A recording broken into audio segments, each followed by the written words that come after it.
Como un pueblo de pastores perdido a orillas del Tíber, se convirtió en la mayor potencia militar, política y cultural de la antigüedad. Como una aldea rodeada de colinas, llegó a gobernar millones de vidas, moldeando reinos, lenguas, leyes, e incluso nuestra forma de ver el mundo hoy. Esta es la historia de Roma, pero no la versión romantizada de estatuas de mármol o películas de gladiadores. Vamos a atravesar siglos de guerras, revoluciones, reformas y traiciones. Verás cómo Roma nació rodeada de mitos, creció enfrentando invasiones, reinventó su política para sobrevivir y utilizó tanto la sangre como la ingeniería para construir un imperio. Roma no nació por casualidad. El lugar elegido para fundar la ciudad fue, desde el principio, una de las mayores ventajas que tuvieron los romanos. A orillas del río Tíber, en una curva navegable, rodeada por 7 colinas que ofrecían protección natural, el sitio era perfecto para el crecimiento de un pueblo que buscaba seguridad, acceso al agua y facilidad para el comercio. Estaba ubicado entre 2 culturas mucho más avanzadas en aquella época. Al norte, los poderosos etruscos, al sur, las prósperas colonias griegas. Eso permitió que Roma se convirtiera en un puente y también en una esponja entre mundos distintos. El suelo era fértil, ideal para la agricultura. El clima era templado, con lluvias regulares y veranos cálidos, perfectos para cultivar trigo, viñas y olivos. Y con el Tíber justo al lado, había acceso fácil al mar Tirreno, lo que permitía no solo comerciar con otros pueblos, sino también recibir influencias culturales y tecnológicas externas. Desde el inicio, Roma estaba destinada a expandirse, geográfica y culturalmente. Pero para los romanos, el origen de su ciudad no podía explicarse solo por ventajas prácticas. Tenía que estar marcado por la sangre, lo sagrado y el destino. Y ahí entra el mito. Según la tradición contada por autores como Tito Livio y Plutarco, Roma fue fundada por Rómulo y Remo, hijos del dios de la guerra, Marte, y de la princesa Rea Silvia. Tras ser arrojados al río Tíber siendo aún bebés, fueron salvados por una loba, la famosa loba Capitolina, y luego criados por un pastor. Ya adultos, decidieron fundar una ciudad en ese mismo lugar, pero terminaron enfrentándose por quién sería el líder. Rómulo mató a Remo, trazó los límites sagrados de la nueva urbe y le dio su propio nombre, Roma. Esa historia no se contaba solo como folclore. Cargaba con el ADN ideológico de Roma, la violencia como parte de la fundación, el sacrificio individual frente al colectivo y la imposición del orden sobre el caos. El fratricidio de Remo no era visto como un crimen, sino como un rito necesario. La ciudad nacía no como un refugio de paz, sino como una potencia destinada a la conquista. Los romanos sabían que su historia estaba marcada por la lucha, y se sentían orgullosos de ello. Durante los primeros siglos de su existencia, Roma fue gobernada por reyes.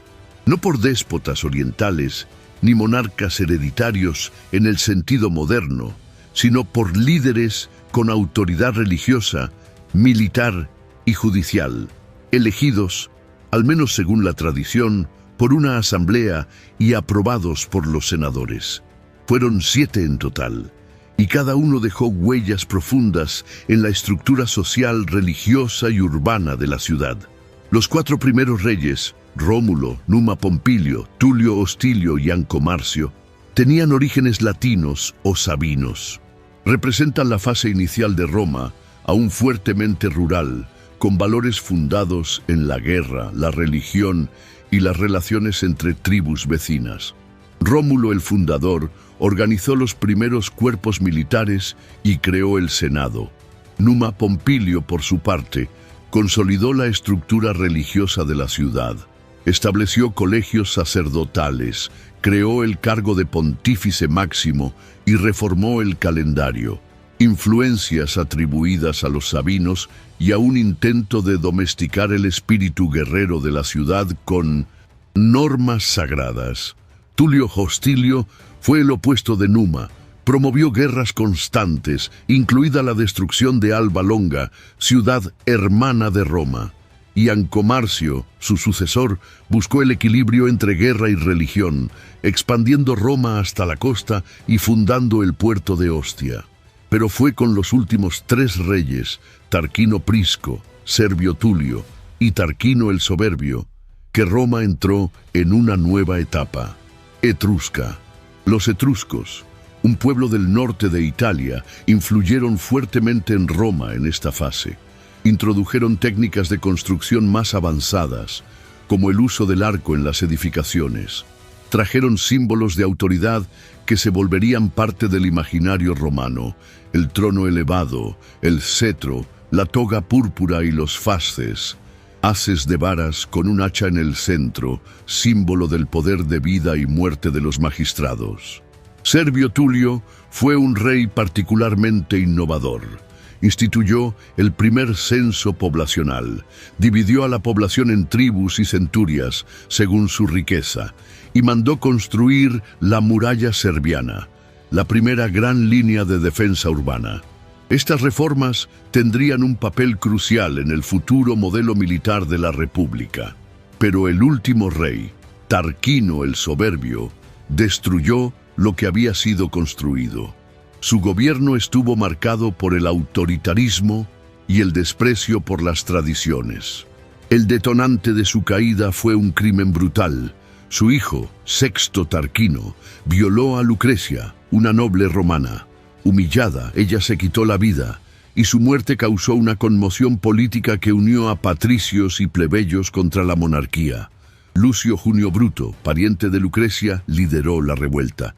Tarquino fue expulsado y en el año 509 a.C., Roma se declaró una res pública, una cosa pública perteneciente al pueblo. A partir de ahí, los romanos juraron no aceptar jamás a un rey.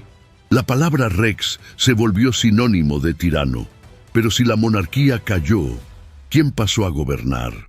Con la caída de los reyes, Roma dio inicio a una nueva etapa, la República. Pero no te equivoques, eso no significaba democracia como la entendemos hoy. El poder pasó a concentrarse en manos de los patricios, las familias aristocráticas que afirmaban descender de los fundadores de la ciudad. Ellos conformaban el Senado, una institución antigua que ahora se convertía en el centro del poder político. Para evitar el regreso de un tirano, los romanos crearon dos mecanismos fundamentales: la colegialidad. El poder siempre debía ejercerse por al menos dos magistrados, los cónsules, y la anualidad. Los cargos debían ejercerse por mandatos cortos, generalmente de solo un año. En teoría, eso impedía abusos. En la práctica, favorecía a la aristocracia, que monopolizaba los cargos y las decisiones. Del otro lado de la ciudad, la mayoría de la población, los plebeyos, vivía sin acceso al poder, a la justicia o a la propiedad plena. Campesinos, artesanos, pequeños comerciantes y soldados, los plebeyos eran esenciales para Roma, pero tenían pocos derechos, y pronto se dieron cuenta de que podían usar eso a su favor. En el año 494 a.C. ocurrió la primera secessio plebis, una huelga general. Los plebeyos abandonaron la ciudad y acamparon en el monte sagrado, negándose a luchar en las guerras mientras no fueran escuchados. Roma, amenazada por el colapso, cedió. Entonces fue creada la figura de los tribunos de la plebe, representantes elegidos por los propios plebeyos, con poder de veto sobre las decisiones de los magistrados. Era el inicio de una lucha que duraría casi 2 siglos, conocida como la lucha de las órdenes. Esa lucha estuvo marcada por avances lentos pero profundos. Uno de los hitos fue la promulgación de la Ley de las 12 Tablas, alrededor del año 450 a.C. Por primera vez, las normas jurídicas fueron escritas y expuestas públicamente, impidiendo que los patricios manipularan las leyes a su favor. Con el tiempo, los plebeyos lograron más conquistas. Las leyes licinias del año 367 a.C. permitieron que uno de los cónsules pudiera ser plebeyo. Más adelante, la ley Hortensia del año 287 a.C. decretó que las decisiones de la asamblea de la plebe tendrían fuerza de ley para todos los ciudadanos, incluso los patricios. Estas reformas crearon un sistema de poder más compartido, pero también más complejo. La tensión entre tradición y cambio pasó a ser una característica permanente de la política romana. La república se volvía al mismo tiempo más estable y más vulnerable, porque ahora que el sistema estaba abierto, Roma estaba lista para expandirse. Durante los siglos IV y III a.C., Roma se vio envuelta en conflictos con una variedad de pueblos vecinos, los volscos, ecuos, samnitas, etruscos y muchos más. Los más desafiantes fueron los samnitas, guerreros montañeses del centro-sur de Italia, con quienes Roma libró 3 guerras durísimas. En una de ellas, en el año 321 a.C., los romanos fueron obligados a pasar bajo el yugo de los samnitas como señal de humillación. Pero Roma aprendía de cada derrota. Reorganizó su ejército, mejoró sus tácticas y regresó con aún más fuerza. La gran diferencia de Roma no era solo su capacidad para vencer, era su forma de integrar. Cuando Roma derrotaba a un enemigo, no lo destruía completamente. Al contrario, ofrecía una alianza, el llamado foedus. Las ciudades aliadas podían mantener cierta autonomía, pero debían proveer soldados y lealtad. Poco a poco, se formó una red de alianzas que cubría casi toda la península.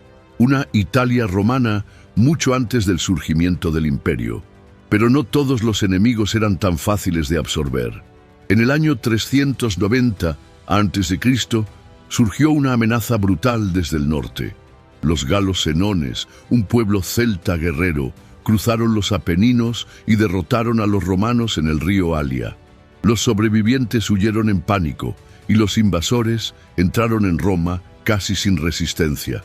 Durante días ocuparon y saquearon la ciudad. La población se escondió en el Capitolio y, según la leyenda, solo el canto de las ocas salvó a los romanos de un ataque nocturno. Al final, los romanos se vieron obligados a pagar un rescate en oro para que los galos se retiraran.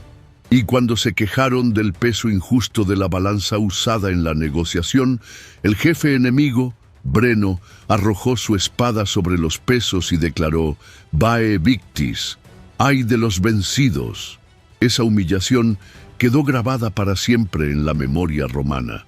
En respuesta, la ciudad construyó nuevas murallas defensivas, las llamadas murallas servianas. Pero más que eso, reformuló su ejército. Abandonó la formación rígida de la falange griega y creó la legión manipulada, más flexible, adaptable al terreno montañoso de Italia y perfecta para guerras prolongadas. La invasión gala fue un trauma, pero también un catalizador. Roma entendió que nunca más podía permitirse el lujo de ser tomada por sorpresa. A partir de ahí, su expansión se intensificó y el objetivo se volvía claro: dominar toda la península y garantizar que ninguna amenaza pudiera alcanzar su corazón otra vez. Pero al conquistar Italia, Roma atrajo a un nuevo enemigo, mucho más rico, experimentado y poderoso: Cartago, una ciudad poderosa en el norte de África, con una flota colosal y colonias repartidas por todo el Mediterráneo occidental. Las dos potencias estaban a punto de enfrentarse en una de las rivalidades más épicas de la antigüedad, y ninguna saldría ilesa. La primera guerra púnica comenzó por una disputa en Sicilia. Roma, hasta entonces una potencia terrestre, decidió construir desde cero una marina de guerra. Copió los barcos cartagineses, entrenó remeros y creó una invención decisiva: el Corvus, un puente con gancho que atrapaba las naves enemigas y permitía transformar una batalla naval en combate cuerpo a cuerpo, donde los romanos eran invencibles. Tras más de 20 años de conflicto sangriento, Roma salió victoriosa. Se quedó con Sicilia, Cerdeña, Córcega e impuso a Cartago una pesada indemnización. Pero eso era solo el comienzo. La Segunda Guerra Púnica es una de las más legendarias de la historia. Un joven general cartaginés llamado Aníbal tomó una decisión que sorprendió al mundo. Cruzó los Alpes con un ejército entero, incluidos elefantes. Invadió Italia por donde nadie lo esperaba y ganó una serie de batallas devastadoras. En Canas provocó el mayor desastre militar de la historia de Roma. Más de 50.000 soldados murieron en un solo día. Roma sangraba, pero no se rindió. Mientras Aníbal devastaba el suelo italiano, un nuevo líder surgía en Roma. Escipión, joven, audaz, llevó la guerra al norte de África. Forzó a Aníbal a regresar para defender su tierra natal. Y fue allí, en Zama, donde los dos mayores comandantes de su época se enfrentaron. Roma venció, Aníbal perdió, y Cartago nunca volvió a ser la misma. La Tercera Guerra Púnica fue despiadada. Cartago ya no era una amenaza real, pero el miedo romano hablaba más fuerte. En el Senado, Catón el Viejo repetía siempre la misma frase: Cartago debe ser destruida. Y así fue. Roma sitió la ciudad, quemó cada piedra, mató o esclavizó a sus habitantes. Se dice que hasta salaron el suelo, para que nada volviera a crecer allí. Con Cartago eliminada, Roma se convirtió en la señora absoluta del Mediterráneo occidental. Dominaba Hispania, el norte de África y las principales rutas comerciales. El imperio comenzaba a tomar forma, aunque aún no se llamara así. Pero la victoria trajo consecuencias peligrosas. El oro de las guerras enriqueció a los aristócratas. Los pequeños campesinos, sin tierras ni trabajo, migraron a la ciudad. Los esclavos reemplazaron a los ciudadanos en los campos. La desigualdad social se disparó y las tensiones internas, hasta entonces contenidas, comenzaron a fermentar. Mientras los ejércitos romanos dominaban territorios lejanos, algo más sutil y transformador ocurría dentro de Roma: el contacto con la cultura griega. Cuando los romanos conquistaron Grecia y destruyeron Corinto, no fue solo oro y esclavos lo que regresó a casa. También llegaron filósofos, escultores, libros, mitos y una forma completamente distinta de ver el mundo. La élite romana quedó fascinada con todo aquello. El idioma griego comenzó a hablarse entre los más ricos. Los hijos de los senadores estudiaban retórica con maestros griegos. Las casas se decoraban con estatuas y frescos inspirados en Atenas. Y por primera vez, muchos romanos empezaron a verse como parte de algo mayor que Roma, como herederos de una civilización intelectual y refinada. Pero no todos veían esto con buenos ojos. Para muchos, Grecia representaba lo opuesto al ideal romano: disciplina, sobriedad y devoción al deber. La helenización de la élite parecía un signo de decadencia, y mientras los nobles imitaban las costumbres griegas, la base de la sociedad romana se desmoronaba. Las guerras habían concentrado las riquezas en pocas manos. Los grandes latifundistas compraban las tierras de campesinos arruinados y usaban mano de obra esclava en masa. Los pequeños propietarios que antes sostenían el ejército y la república eran empujados a la miseria. Miles migraban a Roma en busca de sustento, formando una masa urbana empobrecida, sin tierras ni voz política. Fue en ese contexto que surgieron los hermanos Graco. Tiberio y Gayo Graco, jóvenes tribunos de la plebe, intentaron romper ese ciclo. Defendieron la redistribución de las tierras públicas, limitaron el poder de los latifundistas y crearon subsidios para el trigo. Sus propuestas buscaban restaurar el equilibrio entre ricos y pobres, entre campo y ciudad, entre tradición y cambio. Pero enfrentaron la furia del Senado. Tiberio fue asesinado por un grupo de senadores en plena asamblea. Años después, Gayo corrió la misma suerte. Murieron por intentar corregir una injusticia que ya corroía los cimientos de la República. A partir de entonces, la política en Roma nunca más se decidiría solo con discursos y votos, sino también con violencia. Y a medida que las tensiones crecían, surgía un nuevo tipo de poder, el de los generales con sus propios ejércitos. A medida que Roma se expandía, su ejército también necesitaba cambiar. Las guerras eran más largas, los territorios más lejanos, y la antigua estructura basada en pequeños propietarios ya no era suficiente. Fue entonces cuando surgió un nombre que lo cambiaría todo: Cayo Mario. Mario era un general de origen plebeyo que llegó al consulado con el apoyo popular, y su principal reforma fue revolucionaria. Permitió el alistamiento de soldados sin propiedades.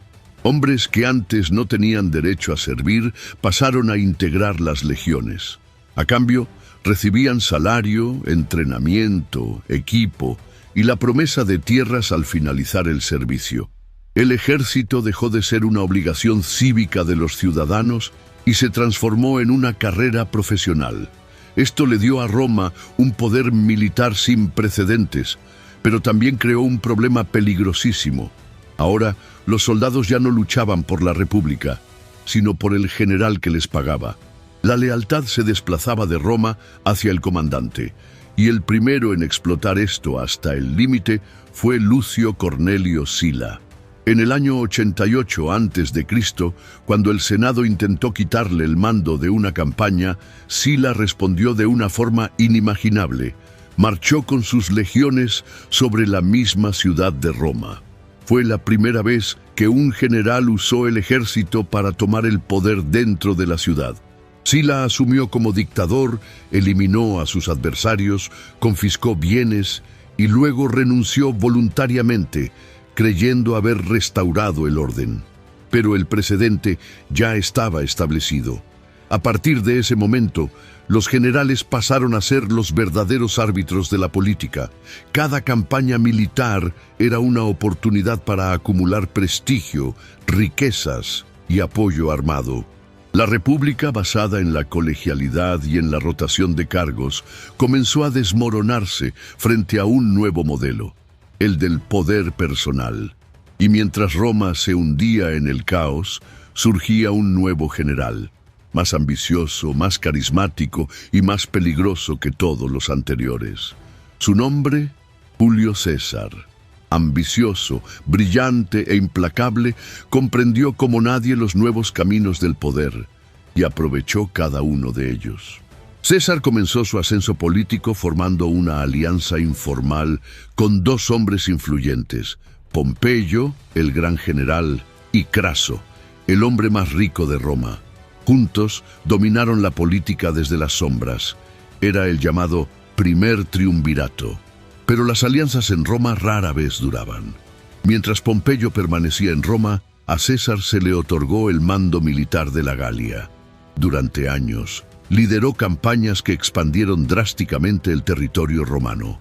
Subyugó tribus, cruzó ríos congelados, construyó puentes en cuestión de días y escribió todo en tercera persona, como si narrara su propia leyenda.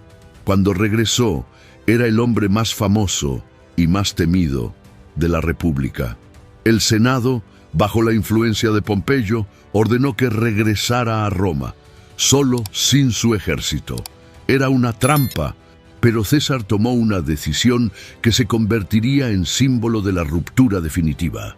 Cruzó el río Rubicón con sus tropas y pronunció la frase que resonaría por milenios: «La suerte está echada». Al invadir Roma, César desató una guerra civil. Derrotó a Pompeyo, quien huyó y fue asesinado en Egipto. Tomó el control de la República y con el apoyo del pueblo y del ejército fue nombrado dictador vitalicio. Pero César no quería solo poder, quería reformas.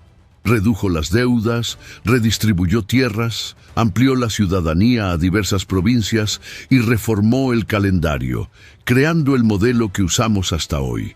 Para muchos, era un nuevo Rómulo, el fundador de una nueva era.